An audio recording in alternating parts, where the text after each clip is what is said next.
구약성경 536조 열왕기상 12장 25절부터 32절까지의 말씀을 봉독하겠습니다.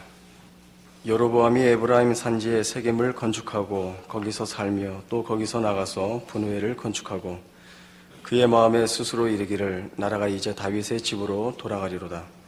만일 이 백성이 예루살렘에 있는 여호와의 성전에 제사를 드리고자 하여 올라가면 이 백성의 마음이 유다 왕된 그들의 주 르호보암에게로 돌아가서 나를 죽이고 유다의 왕 르호보암에게로 돌아가리로다 하고, 이에 계획하고 두 금송아지를 만들고 무리에게 말하기를 너희가 다시는 예루살렘에 올라갈 것이 없도다. 이스라엘아, 이는 너희를 애굽 땅에서 인도하여 올린 너희의 신들이라 하고, 하나는 베델에 두고 하나는 단에 둔지라. 이 일이 죄가 되었으니 이는 백성들이 단까지 가서 그 하나에게 경배함이더라. 그가 또 산당들을 짓고 레위 자손 아닌 보통 백성으로 제사장을 삼고 8째 달 곧 그 달 15째 날로 절기를 정하여 유다의 절기와 비슷하게 하고 제단에 올라가되 베델에서 그와 같이 행하여 그가 만든 송아지에게 제사를 드렸으며 그가 지은 산당의 제사장을 베델에서 세웠더라. 여로보암은 이제 북이스라엘의 왕이 되었습니다. 오늘 본문 25절에 보는 바와 같이 세겜과 분우엘에 요새를 건축하고 우선적으로 국방을 든든히 합니다. 그리고 이스라엘 백성들은 신정국가요, 하나님을 섬기는 나라이니까 종교적인 문제를 정치적으로 해결하는 일에 착수합니다. 매년 그 성전에 한 번씩은 꼭 가야 되니까 그것이 남왕국 예루살렘에 있으므로 백성들이 거기를 갈 때마다 북왕조의 정체성이 의심스러울 것 아닙니까? 그래서 북왕국의 베델과 단에 단을 쌓고 금송아지를 세우고 하나님을 섬기는 대신에 우상을 섬기게 하며 그들의 마음을 정치적, 종교적 방법으로 이제 붙들어 매는 북왕국의 정체성을 확립하는 일에 착수합니다.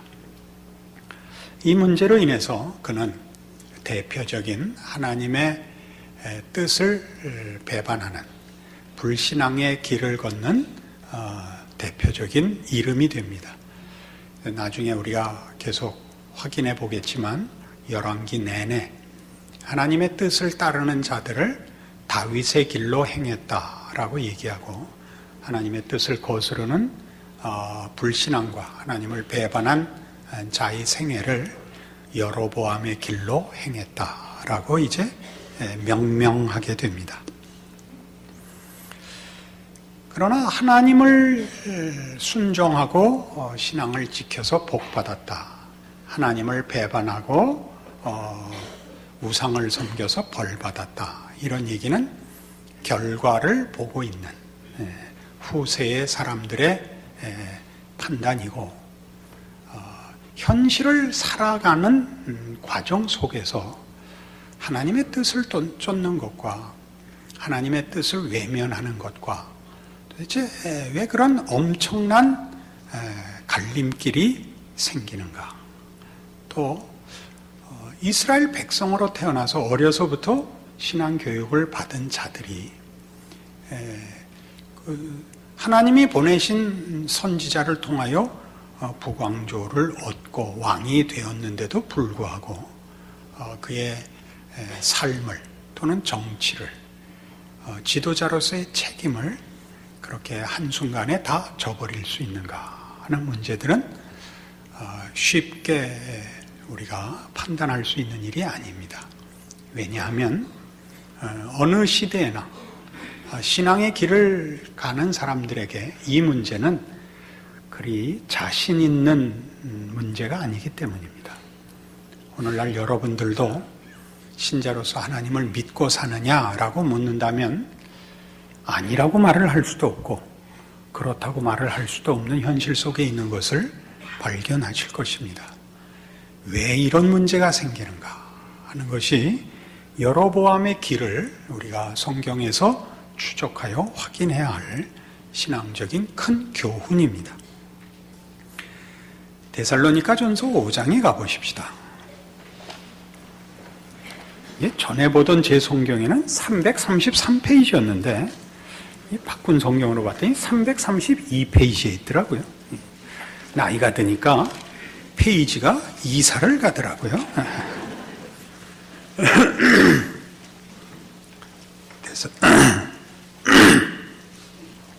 데살로니가전서 5장 16절 신약 성경입니다.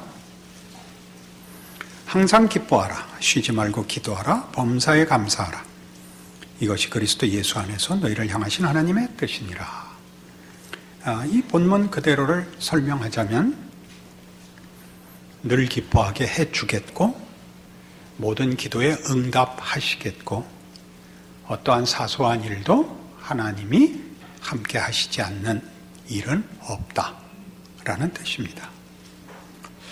그러나 이 말씀을 현실로 누리고 사는 사람은 아마 별로 없을 것입니다. 우리는 이것을 소망하지만 또 믿고 있지만 현실이 그렇지 않다는 것을 압니다. 우리는 늘 기쁘지 않습니다. 어떻게 표정들이 늘 기쁘신 것 같은 표정도 아니면서 지금 질문에는 선뜻 응하시지 않는 것입니까? 속을 들키지 않겠다 작정을 하고 오셨군요. 모든 기도의 응답을 받으셨습니까? 아니죠. 우리 기도에 응답받은 거 전 아직 2개인가 3개밖에 없습니다. 범사에 감사하라. 중요한 일에도 하나님 함께 하시지 않았던 기억이 더 많습니다. 제 경험은 그렇습니다. 제가 가장 중요하게 한 기도에는 하나님 별로 답을 안 하시고 내버려 두셨던 기억이 더 많습니다. 그럼 이게 뭐냐 이거죠. 성경은 이 엄청난 약속을 신자들의 승리와 기쁨과 확신을 약속하고 있는데 우리 현실은 왜 그렇지 않느냐 하는 것입니다. 왜 여로보암은 생기는가? 그리고 왜 우리는 다윗의 뒤에 줄 서 있지 않고 여로보암 뒤에 서서 다윗만 쳐다보고 있는가? 이거죠. 시편 23편은 왜 우는데 왜 그건 우리의 고백은 아니고 늘 소원이기만 한가 하는 것입니다. 우리는 먼저 현실이 녹록지 않다는 것을 인정해야 합니다. 우리의 현실은 신자로서 감당하기에 녹록지 않아서 우리는 고통을 경험하며 삽니다. 이렇게 사는 것은 아니다 라고 알고 있지만 이기지 못하며 이럴 리가 없다라고 하나님께 구하지만 하나님은 답을 주시지 않습니다. 우리는 거의 분노합니다. 그리고 나중엔 체념합니다. 그래서 안 믿을 수도 없고 믿을 수도 없는 괴이한 신자가 됩니다.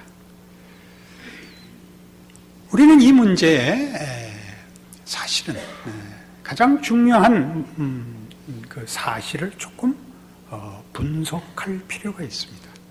우리에게 고통을 주시는 분은 하나님이 아닙니다.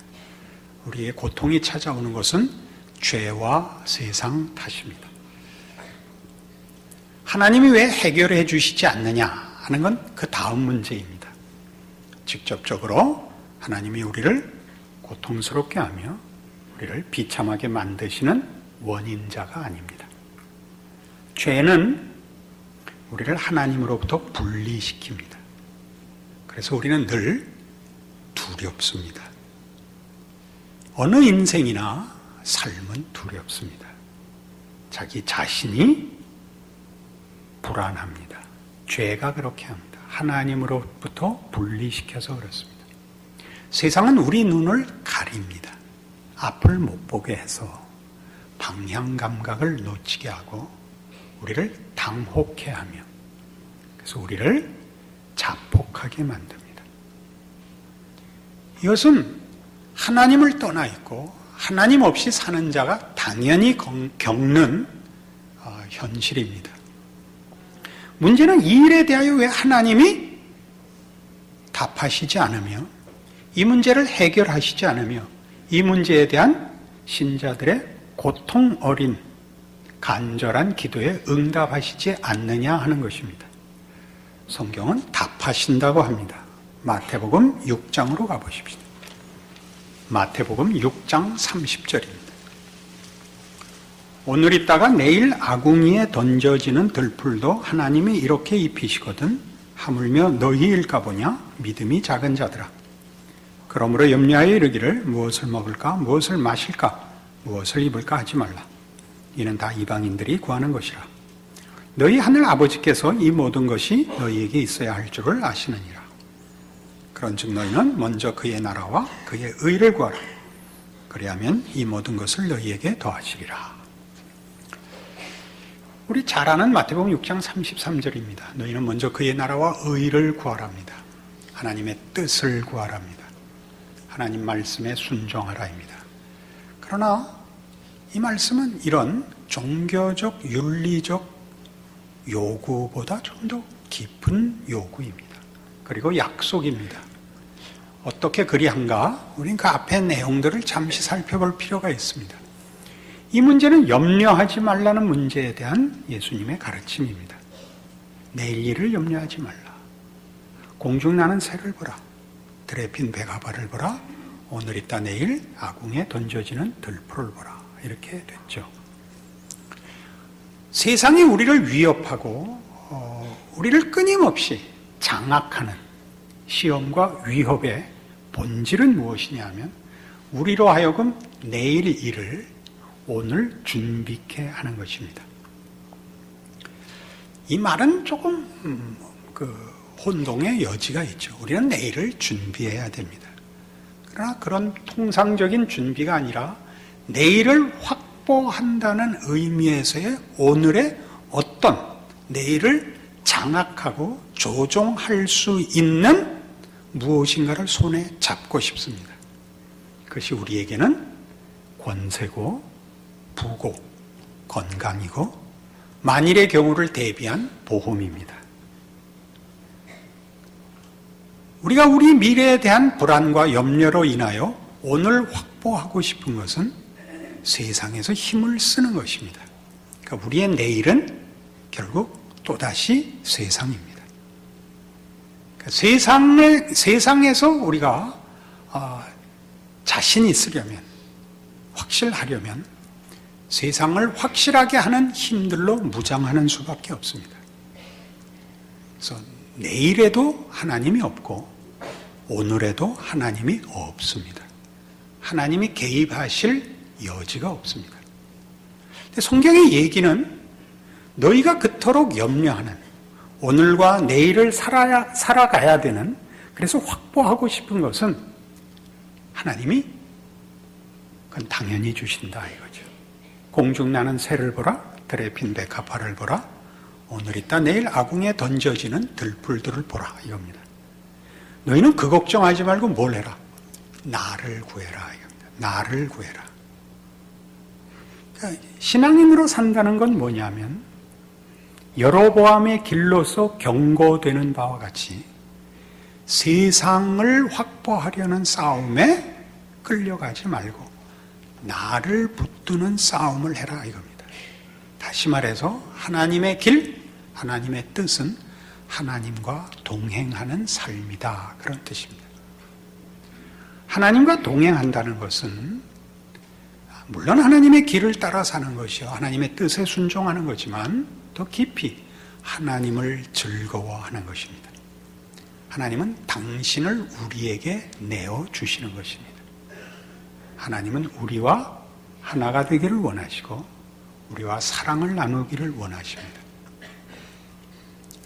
여러분, 자녀들을 데리고 또는 사랑하는 이들, 사랑하는 친구나 사랑하는 이웃이나 또는 사랑하는 배우자를 위해서 좋은 곳에 여행을 하고 좋은 것을 보여주고 싶고 주고 싶으실 것입니다.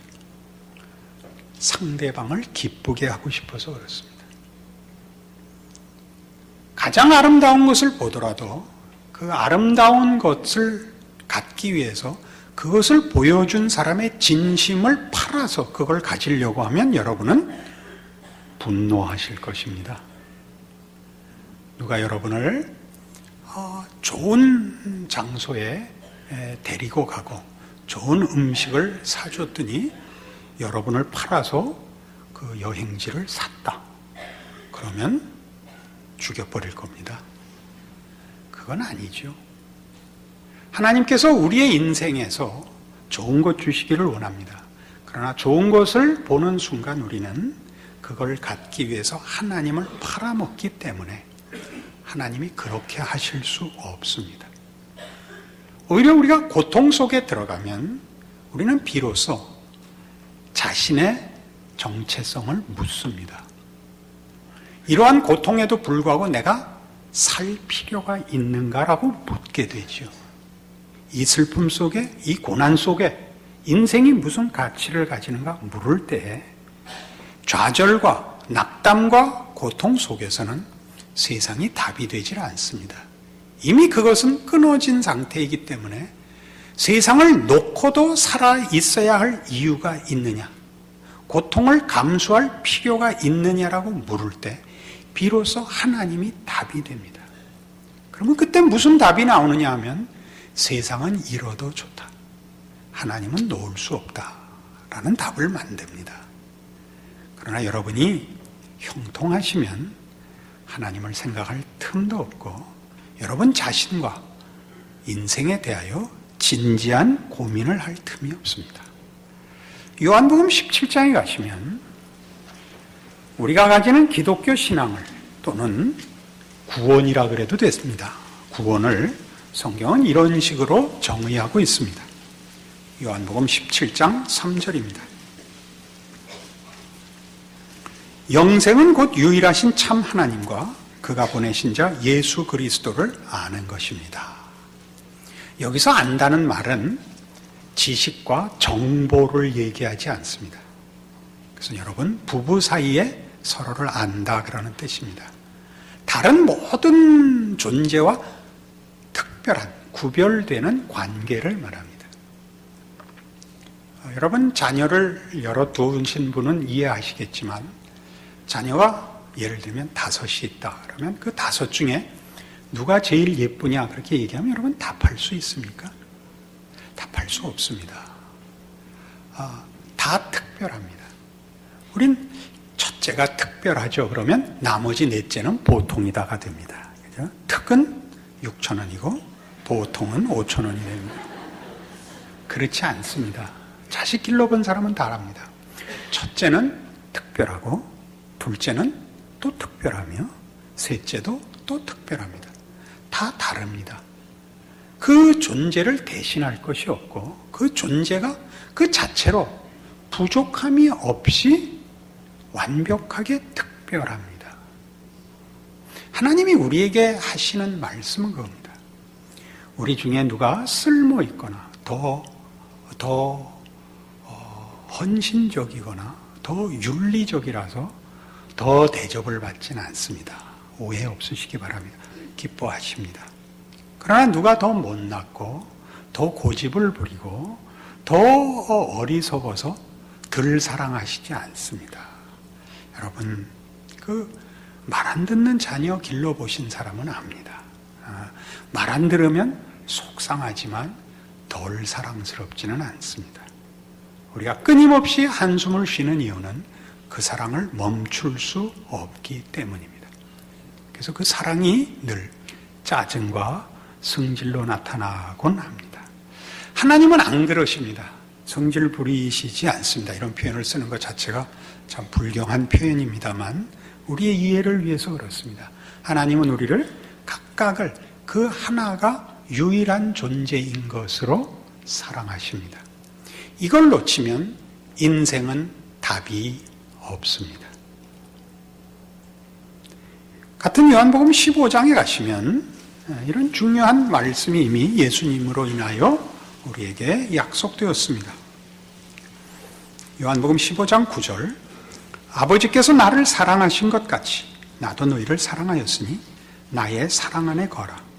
내가 아버지의 계명을 지켜 그의 사랑 안에 거하는 것 같이 너희도 내 계명을 지키면 내 사랑 안에 거하리라. 내가 이것을 너희에게 이름은 내 기쁨이 너희 안에 있어 너희 기쁨을 충만하게 하려 함이라. 여기서 계명을 지킨다는 것은 동행한다는 내용의 다른 표현입니다. 우리가 그에게 매여 있다는 뜻은 아닙니다. 굴복되어 있고 억지로 끌려가야 된다는 뜻을 얘기하는 것 아닙니다. 하나님의 사랑과 지극하심, 신실하심에 참여하는 것을 말합니다.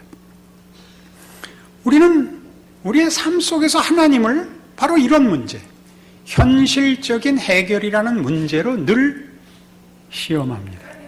그때만 찾습니다. 그래서 고통스러울 때마다 사람들은 하나님은 도대체 내 기도에 왜 응답하시지 않는가? 내가 당하는 이 아픔을 아시는가라고 묻습니다. 이렇게 대답하죠. 우리 목회자들이 그 사건을 해결하는 것보다 하나님 자신을 구하라. 그것이 맨 먼저 해야 되는 기도라. 그러면 다 어떤 반응을 보이시는지 아십니까? 성질을 부립니다. 그건 이미 알고 있습니다. 끊임없이 세상을 장악하려는 방법을 구하면서 그 결과를 달라고 그러면서 하나님 자신을 찾는 것은 놓치고 있습니다. 우리는 기쁨이 없습니다. 우리의 두려움은 해소되지 않습니다. 여러분의 모든 두려움은 어디에 있는가 보십시오. 내일이라는 두려움, 오늘 갖고 있지 않는, 가질 수 없는 내일에 대한 어떤 수단과 내용들 때문에 우리는 아무도 자신하지 못합니다. 그러나 사실은 온천하를 지으신 하나님, 섭리자 하나님의 자녀입니다. 너희는 염려하지 말라. 이 말을 우리는 믿지 않습니다. 항상 기뻐하라. 어딜요? 이렇게 반응합니다. 기쁘면 고통이 없는가? 그렇지 않습니다. 고통은 우리에게는 이 세상을 사는 동안 외면할 수 없고 피해갈 수 없는 현실입니다. 우리는 한계 속에 살고 죄가 관영한 세상에 살기 때문입니다. 그러나 우리의 기쁨을 빼앗을 수 있는 건 세상에 없습니다. 우리는 하나님의 자녀이기 때문입니다. 그래서 다윗의 길은, 다윗의 고백은 이렇게 표현되는 겁니다. 시편 23편입니다. 시편 23편 구약성경 818페이지입니다. 여호와는 나의 목자시니 내게 부족함이 없으리로답니다. 목자란 양을 위하여 존재합니다. 그는 권세자도 아니며 그는 부자도 아닙니다. 양을 위하여 기꺼이 희생하는 보호자입니다. 하나님이 누구이시기를 바랍니까? 어떤 권력을 가졌기를 바라며 어떤 행운을 가져다 주기를 바라십니까? 양떼가 목자를 의지하여 그의 전 삶을, 순간을 그의 인도와 보호 속에 있다는 것, 그 표현이 가지는 하나님의 자녀된 특권을 이해하십니까? 여러분의 삶의 어느 정황, 어느 순간, 어느 경우에 하나님이 여러분을 외면하고 방치한 순간이 있을 수가 있습니까? 예수를 줬다는 말이 가지는 그 깊고 놀라운 뜻을 아십니까? 여러분이 누구를 위하여 여러분의 자녀를 대신 준 사람이 있다면 그 사람을 놓을 수가 있습니까? 아니, 그렇게 주기 전에 여러분의 자녀를 한순간인들 마음과 눈에서 뗄 수 있습니까? 없습니다. 그것이 성경이 하는 얘기입니다. 그는 나를 푸른 풀밭에 누이시며 쉴만한 물가로 인도하십니다. 당연합니다. 목자가 양떼들 세워놓고 선착순시키는 목자는 없습니다. 그렇지 않습니다. 목자 자신이 쉬기보다 양떼를 먼저 쉬게 하며 양떼가 먹을 자리로 인도합니다. 당연한 일입니다. 여러분은 왜 안 믿으시죠?